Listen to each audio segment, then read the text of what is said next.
Alright, let's talk about Borderlands 4. For months we were told this was going to be the game that fixed everything wrong with Borderlands 3. The marketing was everywhere. Influencers were hyping it up and even gaming outlets were calling it the return to form the series needed. Then it launched and shows mostly negative reviews. Yeah, this happened. So what went wrong? Did everyone just miss the obvious problems or did the entire gaming industry, publishers, press, influencers deliberately mislead us about what this game actually was? Today I'm breaking down how everyone lied about Borderlands 4 and honestly we got played hard. Let's start with the biggest lie, the hype itself. The marketing campaign was massive. We had the mysterious Quit Earth arc, character reveal trailers, gameplay showcases, all designed to make us believe this was going to be something special. But here's what they didn't show us in all that marketing: how the game actually runs. Every trailer was perfectly polished, running at smooth frame rates with no stuttering, no crashes, no performance issues. But when players got their hands on the actual game, complete technical disaster. We are talking about crashes, save file corruption, and performance so bad that people with RTX 4090s are struggling to maintain stable frame rates. That's not a small oversight, that's deliberately misleading marketing. They knew the game had performance issues, but they chose to show us polished trailer footage instead of actual gameplay performance. And then there is the review embargo situation. Originally, reviews were supposed to go live before launch, giving players time to make informed decisions,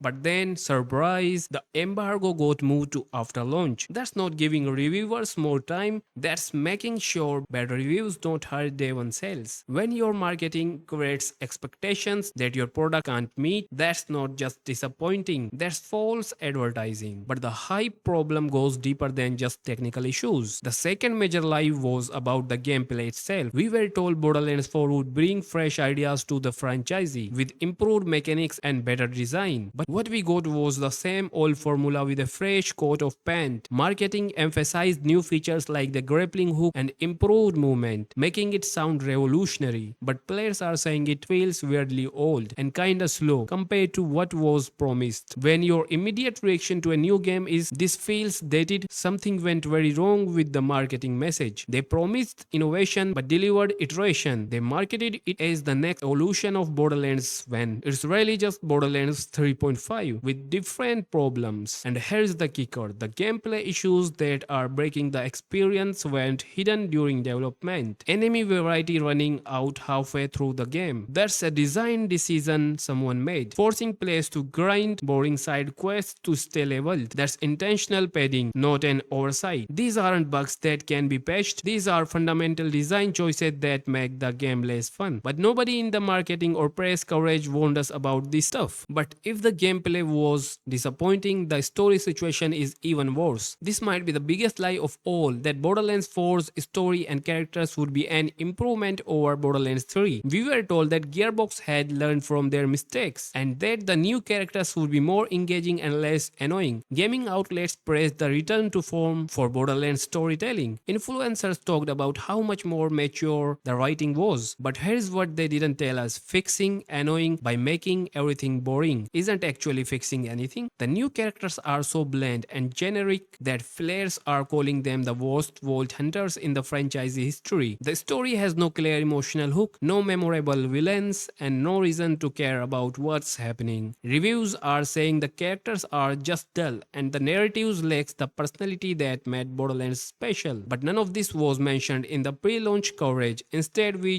got vague praise about improved writing and better character development. They sold us on the idea that they had fixed Borderlands 3's story problems, but what they actually did was remove everything that made Borderlands feel like Borderlands. Personality, the memorable characters, the chaotic energy. That's not fixing the story, that's removing the story entirely and replacing it with generic video filler. But all of this pales in comparison to the deliberate deception. Now let's talk about the outright lies. Not the misleading marketing, nor the selective omissions, the actual false statements. First, the performance promises. Gearbox and their marketing partners consistently show smooth, polished gameplay. They had to know their game was launching with major technical issues, but they choose to hide that from consumers until after launch. Second, the fixing Borderlands 3 narrative. Randy Pitchford admitted Borderlands had gone too far in the past and promised Borderlands 4 had hit the sweet spot. Based on player reaction, they didn't hit any sweet spot. They overcorrected so hard they lost what made the series special. The review embargo manipulation. Moving the embargo to after launch while telling consumers reviews were coming before launch is deliberately deceptive. They wanted people to buy the game before they could read honest assessments. But here's the really insidious part: the gaming press was complicit in a lot of this. Look at the conflicting reviews. Some outlets calling it the pinnacle of the series, while others say it's a strange imitation. How do you get such wildly different takes unless someone isn't being honest? The influencer situation is even worse. Sponsored content and early access created a hype machine that presented problems as positives. When streamers suddenly stop covering a game after launch,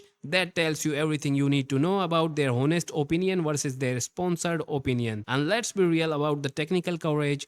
Gaming outlets had early access. They knew about the performance issues, but instead of warning consumers, they either ignored the problems or buried them under diplomatic language. This isn't just about one disappointing game launch. So yes, everyone lied about Borderlands 4. Publishers lied with misleading marketing, press lied by omission and conflict reviews. Influencers lied through sponsored hype that didn't match reality. And the worst part, this is becoming the norm, not the exception. Publishers have figured out they can generate enough pre-orders to recoup costs before honest reviews, and player reaction can hurt sales. We are essentially buying games blind and hoping for the best, which is insane when we are talking about $60 to $70 purchases. The solution: stop trusting the hype. Wait for launch day. Watch real players streaming the actual game. Don't let marketing and manufactured enthusiasm make decisions for you. Borderlands 4 should be a wake-up call that the entire game marketing and review ecosystem is broken.